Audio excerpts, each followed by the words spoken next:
तो hello everyone. आज हम डिस्कस करने वाले फिजिक्स यानी कि भौतिक विज्ञान के न्यूमेरिकल। तो चलिए यहाँ पर डायग्राम के साथ हम समझने की कोशिश करेंगे इन सभी मल्टीपल चॉइस क्वेश्चन को। तो पहला क्वेश्चन है, किस ताप पर सेंटीग्रेड व फ़ारेनहाइट स्केल पर समान होते हैं? Which temperature the centigrade and Fahrenheit scale are equal. यानी कि वो तापमान व टेम्परेचर आपको बताना है जहां पर सेंटीग्रेड और फ़ारेनहाइट इक्वल होते हैं। कौन सा टेम्परेचर है वह? चार ऑप्शन आपके सामने है, -80 डिग्री सेंटीग्रेड, -40 या फिर +40 या फिर 37। तो इसका राइट ऑप्शन हो जाएगा, देखो पहले तो आपको बताना होगा, आपके मन में सोच लो जो भी आपको लग रहा है, ठीक है। सोच लिया तो इसका राइट ऑप्शन होगा -40 डिग्री सेंटीग्रेड। इस पर फ़ारेनहाइट और सेल्सियस दोनों इक्वल होते, याद रखना, ठीक है। -40 ये थ्योरेटिकल क्वेश्चन है, ये आपको याद रखना होगा। अगला क्वेश्चन, भारत में रेडियो ट्रांसमिशन के लिए किस प्रकार के मॉड्यूलेशन कार्यरत है? What type of modulation is employed in India for radio transmission? 4 option है आपके सामने, frequency modulation, amplitude modulation, none of this यानी कि कोई नहीं, या फिर पल्स मॉड्यूलन। बताओ। तो यहां पर राइट ऑप्शन होगा एम्पलीट्यूड मॉड्यूलन, ठीक है। और आपने देखा होगा कि आपका चाहे एएम हो गया, ठीक है, यहाँ पर आपका रेडियो हो गया, एफएम हो गया, है ना, ये सभी कुछ ना कुछ फ्रीक्वेंसी रहती है इनकी। चलो समझ लेते हैं इनको। जैसा कि आप यहाँ पर देख पा रहे, ये है आपका एएम मॉड्यूलन, ठीक है। ये टाइमिंग आप देख सकते हो और ये एम्पलीट्यूड आप देख सकते हो। तो ऐसा ही हो जाए, यहाँ पर आप एफएम को भी देखोगे ना, एफएम आपका जो एफएम होता है जहाँ पर आप सुनते हो, ठीक है। तो ये किस प्रकार होता है, जैसे यहाँ पर कोई बोल रहा है, कोई गाना भी चल रहा है, तो यहाँ पर आपको इतनी दूरी पर क्यों सुनाई देता है? ये सिस्टम होता है इसमें भी फ्रीक्वेंसी का। तो इस प्रकार से फ्रीक्वेंसी काम में आती है, चाहे वो आपका रेडियो हो, चाहे वो आपका एफएम हो, या फिर कोई भी रेज हो, ये आपको याद रखना होता है। जैसे रेडियो कौन सी फ्रीक्वेंसी पे चलता है, ठीक है, माइक्रोवेव हो गया, तो सबकी अपनी अपनी फ्रीक्वेंसी होती है। सो यहाँ पर रेडियो ट्रांसमिशन के लिए आपका आएगा एम्पलीट्यूड। क्लियर? चलिए देखो, थोड़ा लॉजिक क्वेश्चन है। यदि सरल लोलक में धातु के गोले के स्थान पर लकड़ी का गोला लगा दिया जाए तो इसका आवर्तकाल वही रहेगा, बढ़ेगा, घटेगा? क्या प्रभाव पड़ेगा विद्यार्थियों? लोलक तो जानते हो ना, लोलक तो आप घर पे भी बना सकते हो। एक धागा लेके उस पर एक धातु का नीचे आप कोई भी सर्कल, गेंद टाइप का गोलाकार कोई भी इसमें लगा के, और फ्री मूवमेंट इनका होना चाहिए, इनको एकदम फ्री होना चाहिए ये। तो ये आपका लोलक तैयार है। अब यहाँ पर ये धातु का हटा के आपको लकड़ी का लगाना है, तो इसके आवर्त काल पर क्या प्रभाव पड़ेगा? सोच समझ के आंसर दो। तो देखो विद्यार्थियों, ऐसी कंडीशन में इसका जो आवर्त काल है उस पर कोई भी प्रभाव नहीं पड़ेगा, यानी कि वही रहेगा, सेम ही रहेगा। अब आप बोलो सर कैसे रहेगा? तो देखो विद्यार्थियों, इसका फॉर्मूला आपको पता होगा आवर्तकाल का। चलो मैं आपको दिखा देता हूं। जैसा कि आपने 11th 12th में पढ़ा होगा, आपका जो पेंडुलम होता है उसका आवर्तकाल कुछ इस प्रकार से रिप्रेजेंट हम करते हैं, 2π√L/G। यानी कि आपका आवर्तकाल किस किस पे डिपेंड करता है? एल पे करता है, लेंथ पे करता है, और उसकी जी पे करता है, ठीक है। इसके अलावा और यहाँ पर कुछ दे नहीं रखा। तो यहाँ पर पीरियड है टी, पाई जानते हो, और पेंडुलम लेंथ है एल, और जी यहाँ पर ड्यू टू ग्रेविटी, एक्सेलरेशन की। तो बस इन्हीं पे डिपेंड करता है आपका, इसके अलावा और किसी पे डिपेंड नहीं करता। तो यहाँ पर जो आपका पेंडुलम होता है ये वाला, इसमें इसकी प्रकृति पे वो डिपेंड नहीं करता कि लोहे का है, स्टील का है, लकड़ी का है, इस पर ये निर्भर नहीं करता, इसलिए कोई प्रभाव नहीं पड़ेगा आवर्तकाल पे। सिंपल सी बात है, क्योंकि यहाँ पर फॉर्मूले में दे ही नहीं रखा कि ये पदार्थ पर भी डिपेंड करता है, ये तो ओनली यहाँ पर लेंथ पे और इस पे ग्रेविटी पे डिपेंड करता है। क्लियर? सो इसीलिए यहाँ पर वही रहेगा, ठीक है ना।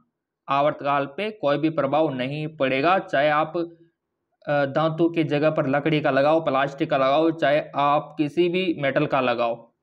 क्लियर? चलो, ऐसे समझना होता है और ऐसे समझ के चलोगे तभी आप आगे बढ़ोगे। अगला क्वेश्चन लॉजिकल है, न्यूमेरिकल है।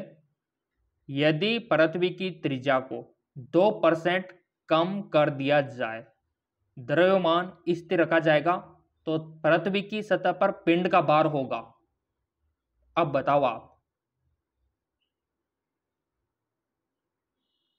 त्रिज्या को 2% कम किया जा रहा है और द्रव्यमान को स्थिर रखा जा रहा है, तो पृथ्वी की सतह पर पिंड का भार बताना है अब आपको।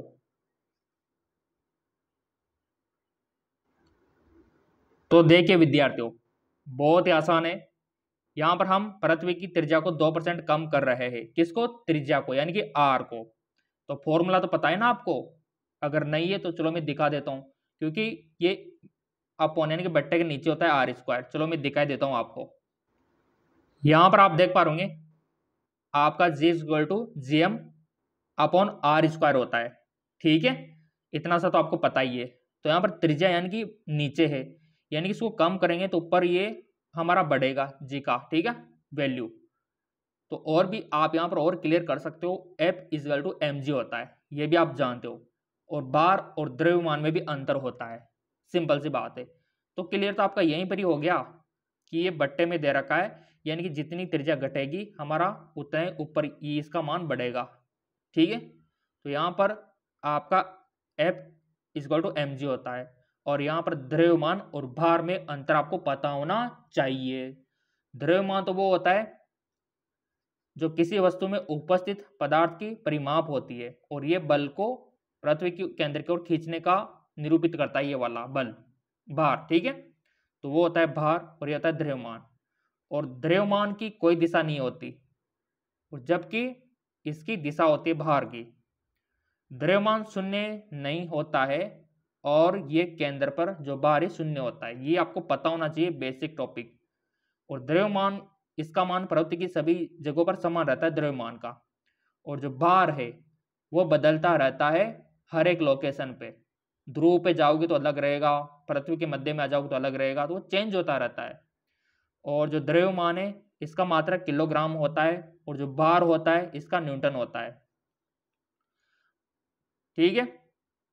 तो इस प्रकार आपको पता होना चाहिए द्रव्यमान और भार में अंतर। टेलीग्राम को फॉलो कर लेना, वहां पर डाल देंगे ये। और ये भी आपको पता होना चाहिए कि F equal to M G होता है, और ये भी आपको पता होना चाहिए G equal to G M upon R square, यानी कि त्रिज्या कम होगी तो इसका मान बढ़ेगा। अब यहाँ पर भी त्रिज्या कम हो रही है तो सिंपल सी बात है कि भार बढ़ेगा, हो भी इसलिए बात है क्योंकि फॉर्मूला पता है, तो सब पता है आपको। और मैंने बोल रखा है कि फॉर्मूला याद कर लेना फिजिक्स में, बस काम वहीं पर बन गया आप लोगों का। अगला क्वेश्चन, एक तनी हुई रबड़ में क्या होता है?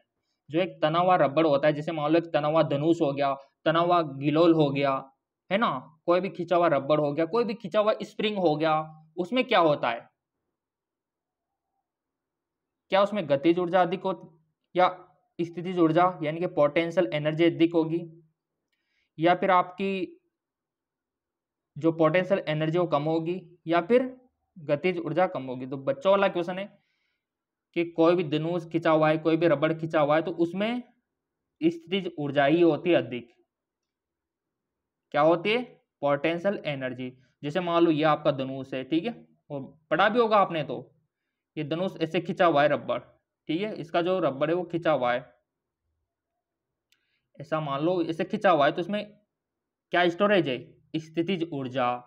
कोई भी स्प्रिंग है ऐसे लंबी स्प्रिंग, ठीक है, और इसको दोनों तरफ से दबा के आपने ऐसे इसको बिल्कुल छोटा कर दिया, तो इसमें एनर्जी आ गई, कौन सी? स्थितिज ऊर्जा। जब आप छोड़ोगे तो ये किसी को भी फेंक सकती है। तो इसमें क्या होती है, कोई भी पदार्थ इलास्टिक होता है, उसको खींचते हैं तो उसमें स्टोरेज हो जाती है स्थितिज ऊर्जा, ठीक है। तो इतना सा आपको पता होना चाहिए। जैसे मान लो कोई भी गतिशील कार है तो उसमें क्या होती है, उसमें होती है आपकी काइनेटिक यानी कि गतिज ऊर्जा। कोई भी गतिशील है तो उसमें गतिज ऊर्जा होती है, और कोई भी पदार्थ जिसमें स्टोरेज किया हुआ है उसमें स्थितिज ऊर्जा होती है। चलिए अगला क्वेश्चन, हाइजेन की वेव थ्योरी किसकी व्याख्या नहीं कर सकती? यानी कि आपको पता होना चाहिए कि हाइजेन की जो वेव थ्योरी है वो किस किस की व्याख्या करती है। तो ये पता है तो ये क्वेश्चन आप कर सकते हो। तो देखो हमको तो पता है कि जो हाइजेन की वेव थ्योरी है वो ध्रुवीकरण की व्याख्या करती है, विवर्तन की भी करती है, व्यतिकरण की भी करती है, इंटरफेस की। तो बचा क्या, एक ही बचा, फोटो इलेक्ट्रिकल इफेक्ट। इसकी व्याख्या नहीं करती क्योंकि ये बिल्कुल अलग है किरण प्रकाशिकी से, बाकी सारे ये इसकी व्याख्या करता है। नेक्स्ट, किरचॉफ के प्रथम और द्वितीय नियम के संरक्षण पर आधारित है। किरचॉफ के प्रथम और द्वितीय नियम के संरक्षण पर आधारित है। ऊर्जा और आवेश, द्रव्यमान और आवेश, आवेश और ऊर्जा, इनमें से कोई नहीं। किरचॉफ का दोनों नियम आपको पता होना चाहिए इसके लिए। तो किरचॉफ के नियम तो आपने पढ़े होंगे, तो आंसर भी कर दोगे आप। तो बहुत ही आसान है, charge and energy. Charge and energy देख सकते हो आप, चार्ज एंड एनर्जी, आवेश और ऊर्जा, आवेश और ऊर्जा संरक्षित रहती है। और इसके दोनों नियम मैं आपको दिखा देता हूं। जैसा कि आप यहां पर देख पा रहे होंगे, किरचॉफ के दो नियम है। पहला नियम धारा नियम, दूसरा वोल्टा का नियम, देख सकते हो आप। तो प्रथम नियम तो ये कहता है कि किसी विद्युत परिपथ में किसी भी संधि पर निकलने वाली समस्त विद्युत धाराओं का जो योग है वो शून्य होता है। ये तो इसका प्रथम नियम है। सो आप यहाँ पर धारा का नियम बुला सकते हो प्रथम को, और द्वितीय को वोल्टा का नियम। So right option is charge and energy. ठीक, नेक्स्ट अगला है आपका, इनमें से कौन सा कथन सत्य है? Which of the following is true? तो बेसिकली इसमें से आपको पहले तो फॉल्स को पहचानना है कि कौन सा कथन इसमें असत्य दे रखा है। तीन तो इसमें असत्य है, बाकी एक ही इसमें ट्रू है। और ये आपने पढ़ा होगा संगठन वाले चैप्टर में, टक्कर वाले चैप्टर में, संवेग के बारे में, संवेग और ऊर्जा। तो देखो सभी टक्करों में संवेग संरक्षित नहीं होता, लेकिन इलास्टिक टक्कर में गतिज ऊर्जा सुरक्षित रहती है। या फिर सभी टक्करों में संवेग सुरक्षित रहता है लेकिन गतिज ऊर्जा में नहीं। या फिर सभी टक्करों में संवेग और गतिज ऊर्जा दोनों सुरक्षित रहती है। क्या ये बात सही है? या फिर इलास्टिक टक्कर में न तो संवेग सुरक्षित रहता है और न ही गतिज ऊर्जा? कौन सी बात सत्य है? तो देखो विद्यार्थियों, संवेग हम सबने पढ़ रखा है, और जब हमने पढ़ा था तो हमने यही सीखा था कि सभी टक्करों में संवेग सुरक्षित रहता है लेकिन गतिज ऊर्जा नहीं रहती। तो ये आपके ऑप्शन 2 में दे रखा है, सभी टक्करों में संवेग सुरक्षित रहता है लेकिन गतिज ऊर्जा नहीं। इसका राइट ऑप्शन यही होगा। क्लियर? नेक्स्ट, पिंड की विकर्ण ऊर्जा के समानुपाती होती है। Energy radiated from the body direct proportional to, किसके समानुपाती होती है? 4 ऑप्शन है, T², T-4, T4 या फिर नॉन ऑफ दिस। पिंड की विकर्ण ऊर्जा किसके समानुपाती होती है? तो देखो विद्यार्थियों, वो होती है T4 के। अब आप बोलेंगे सर कैसे? तो इसके लिए आपको फॉर्मूला पता होना चाहिए। मैंने पहले बोल रखा है कि फॉर्मूला पता होगा आपको तो कर दोगे आप। न्यूमेरिकल आ गया तो भी कर दोगे, लॉजिक वाला आ गया तो भी कर दोगे आप। तो बस सारा कमाल फॉर्मूले का है फिजिक्स में, और ये क्वेश्चन फॉर्मूले के कारण ही हमको यहाँ पर आ चुका है। चलो क्लियर कर देते हैं आपका डाउट। आपके पास जो भौतिक विज्ञान की किताब है एनसीईआरटी की, उसमें ये दे रखा है फॉर्मूला, कहीं ना कहीं पर तो आपको देखने को मिल ही जाएगा। ये वाला। अगर ये वाला नहीं देखने को मिलेगा तो ये तो आपको देखने को मिल ही जाएगा, ठीक है, ये देख लो आप। फिर भी यहाँ पर भी आपको इजुकल टू T4 ही मिलेगा, यहाँ पर भी वही मिलेगा, क्योंकि होता यही है, ये नीचे नहीं जाएगा, ये ऊपर ही रहेगा, T4 देख लो आप। तो इसी कारण, इसी फॉर्मूले के कारण यहाँ पर T4 हमारा आंसर रहा। क्योंकि आप सभी को पता है कि कोई भी अगर फॉर्मूले के सामने दे रखी है तो उसके समानुपाती होती है। अगर मान लो वो बट्टे में दे रखी है, ऐसे दे रखी है, तो उसके विद क्रमानुपाती वो चली जाती है। तो ये आपको पता होना चाहिए, क्लियर। तो इसीलिए राइट ऑप्शन यहाँ पर T4 हो गया हमारा, यही समानुपाती है उसके। अगला देखो अब आप, बहुत ही प्यारा न्यूमेरिकल, डायरेक्ट पूछा जाता है एग्जाम में, वो समझो ये तो छप गया आपके। एक पिंड जिसका द्रव्यमान 0.1 किलोग्राम है, 0.1 सेकंड में 10 मीटर पर सेकंड के वेग से गतिमान है, पिंड पर लगने वाला बल आपको बताना है। फोर्स आपको कैलकुलेट करना है, यहाँ पर कितना फोर्स लग रहा है। चाहे तो वीडियो को पॉज करके भी आप इसका सॉल्यूशन करने की कोशिश करो, निकालने की कोशिश करो कितना आंसर आपका आ रहा है। तो आई होप आपने कोशिश की होगी। इसका जो राइट ऑप्शन हमारा आया, हमारा जो आंसर आया वो आया यहाँ हमारा 10 न्यूटन। और आपका कितना आया वो तो आप कमेंट करके बता सकते हो, ठीक है। तो यहाँ पर ईमानदारी से इसका जो आंसर आया हमारा 10 न्यूटन आया, और इसका जो राइट ऑप्शन होगा वो भी यहाँ पर 10 न्यूटन ही होगा। अब आप बोलोगे सर कैसे होगा, इसका एक्सप्लेन करके दिखाओ तब समझ में आएगा हमारे। तो चलो दिखा देते आपको। देखो जिनको आ गया बहुत अच्छी बात है, जिनको नहीं आया समझ लो कि इसका आंसर 10 न्यूटन कैसे आएगा। और आंसर भी यही दे रखा है 10 न्यूटन, बट ये आएगा कैसे इसको समझना जरूरी है। तो देखिए विद्यार्थियों, यहाँ पर जो क्वेश्चन में हमको दे रखा है, हमको मास यानी कि m दे रखा है 0.1, ठीक है। हमको वेलोसिटी दे रखी है v 10 मीटर पर सेकेंड, हमको टाइम दे रखा है 0.1, ठीक है, क्लियर। इतनी सारी चीजें हमको दे रखी है, तो यहाँ पर हमको a निकालना होगा, यानी कि एक्सेलरेशन हमको नहीं दे रखा, तो हम a तो निकाल लेंगे। तो यहाँ पर a होता है आपका a equal to v upon T होता है, राइट, हमने पढ़ रखा है a equal to v upon T होता है। तो v यानी कि वेलोसिटी कितनी है, वेलोसिटी देखो 10 है, तो यहाँ पर 10 फिलअप कर दिया, और t कितना है 0.1, तो हमने फिलअप कर दिया। तो जब आप इसको सोल्व करोगे तो हमारा 100 मीटर सेकेंड स्क्वायर निकल कर आ जाएगा, क्या, एक्सेलरेशन यानी कि a। तो यहाँ पर हमारा ए बी निकल कर आ गया 100, ठीक है, ये हमारा ए बी निकल कर आ गया। अब हम जानते हैं कि जो बल होता है इसका जो फॉर्मूला होता है वो होता है एम ए, होता है ना, पढ़ा है ना आपने। एम इज इक्वल टू, इसको बोलते हैं माँ, ठीक है, ऐसे बोल सकते हो आप, ऐसे याद रख सकते, F is equal to M A, ठीक है। तो यहाँ पर ए का मान और एम का मान दोनों हमारे पास है। तो यहाँ पर m का मान कितना है ऊपर देख लो आप 0.1, तो यहाँ पर m का मान भर दो, और a का मान ये निकाल लिया था इसको भर दो, और जब आप इसको सोल्व करोगे तो हमारा देख लो आंसर आ गया 10 न्यूटन। ऐसे आंसर करना होता है, और ये तभी होगा जब आपको फॉर्मूला पता होगा। बस आप फिजिक्स में फॉर्मूला लिख लो, जितने भी फॉर्मूले हैं सबको लिख लो, कोई भी नहीं रोक सकता आपको न्यूमेरिकल करने से। लॉजिक वाला क्वेश्चन आएगा तो भी कर दोगे, और न्यूमेरिकल आएगा तो भी कर दोगे। तो ये इसका सॉल्यूशन रहने वाला है। आई होप आपको समझ आया होगा, अगर फिर भी नहीं आया है तो कमेंट करके बता देना। चलो बढ़ते आगे की ओर। सो ये क्वेश्चन डायरेक्ट आपके बन सकता है।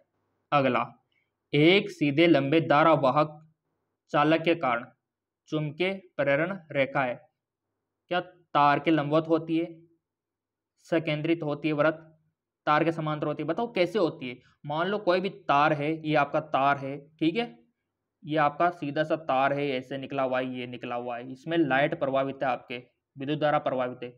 तो इसमें चुंबकीय क्षेत्र रेखा है, किस प्रकार उत्पन्न होगी, क्या इसके लंबवत होगी, क्या इसके सकेंद्रित होगी, क्या इसके समांतर होगी, कैसे होगी, पढ़ा होगा ना आपने विद्युत धारा का चुंबकीय प्रभाव।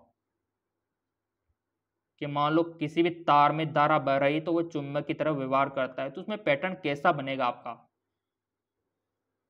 तो वो बनेगा आपका सकेंद्रित। कैसा बनेगा? कॉन्सेंट्रिक सर्किल बनेगा। यानी कि सकेंद्रित का मतलब होता है जिसका एक ही सेंटर हो, सभी वृत्तों का 3 4 5 जितने भी वृत्त हैं उनका केंद्र एक ही हो, इस प्रकार का पैटर्न बनेगा। चलो इनको डायग्राम की मदद से समझ लेते हैं। जैसा कि आप यहाँ पर देख पा रहे होंगे, ये आपका तार है और इसमें विद्युत धारा प्रवाहित है, तो इस प्रकार का पैटर्न बनता है, इसको बोलते हैं सकेंद्री। ये इस प्रकार का, नीचे भी देख लो आप, एक्चुअल में अगर आप ऐसे तार लेकर ऐसे बखेर दोगे ना कुछ भी, तो वो पैटर्न इस प्रकार का हो जाता है, क्योंकि चुंबकीय क्षेत्र रेखा इसी पैटर्न में होती है। यहाँ पर भी देख सकते हो, ये आपकी सकेंद्री। यहाँ पर भी देख लो, ये आपका पैटर्न जो बना रही है विद्युत चुंबकीय रेखा है, वो कैसा बना रही है? सकेंद्रित। क्लियर? तो इसीलिए हमारा राइट ऑप्शन सकेंद्रित। ठीक है विद्यार्थियों, क्लियर?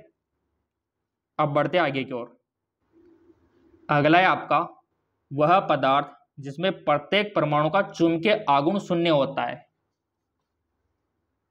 फेरोमैग्नेटिक, डायामैग्नेटिक, फेरीमैग्नेटिक या फिर आपका पैरामैग्नेटिक। बहुत ही सिंपल क्वेश्चन पूछ लिया है, तो डायरेक्ट आंसर आना चाहिए।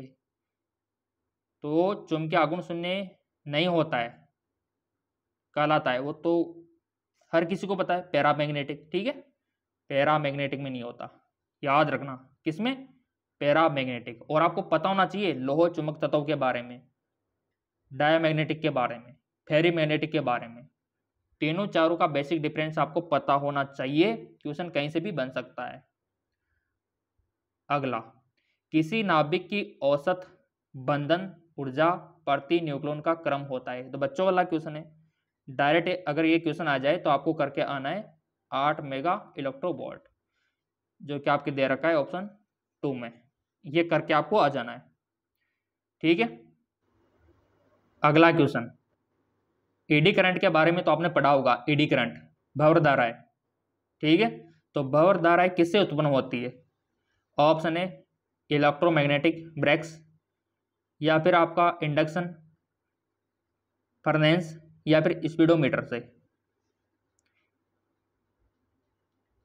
तो ऑब्वियसली बात है, यहाँ पर जो भंवर धाराएं उत्पन्न होती है वो हमारे इलेक्ट्रोमैग्नेटिक ब्रेसेस से भी होती है, और इंडक्शन फेरनेस से भी होती है, और स्पीडोमीटर, आपका जो स्पीडोमीटर होता है उससे भी होती है। यानी कि कुल मिला के सभी से होती है।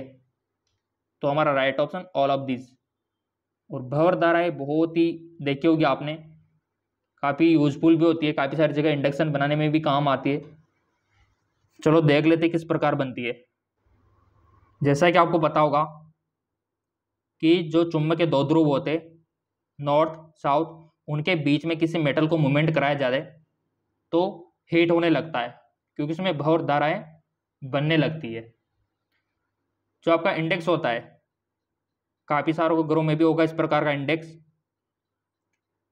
इसमें वही सिद्धांत काम करता है भंवर धारा वाला।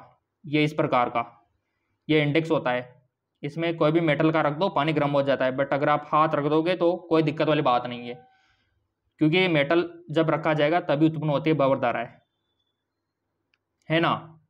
तो इसमें यूज होता है भंवर धारा का इंडक्शन में, तो वो इसी सिद्धांत पे काम करता है। तो ये तो वैज्ञानिकों की खोज है, इस प्रकार उन्होंने मूवमेंट कराया तो हीट हो गई, हीट हुई तो उन्होंने सोचा क्यों ना हम इंडेक्स बना दें, तो ये इंडेक्स लॉन्च कर दिया। तो साइंस दिन ब दिन तरक्की कर रही है। ठीक है, तो आई होप आपको समझ आया होगा। सो इसीलिए हमारा right option all of this. और ये जो पीडीएफ है ये आपको एमकेएस एकेडमी ऐप पर मिल जाएगा, डाउनलोड कर लेना आप। एमकेएस एकेडमी ऐप का लिंक नीचे दे रखा है डिस्क्रिप्शन में, और टेलीग्राम का भी नीचे दे रखा है, तो जाओ डिस्क्रिप्शन में लिंक दिया हुआ है, फॉलो कीजिए।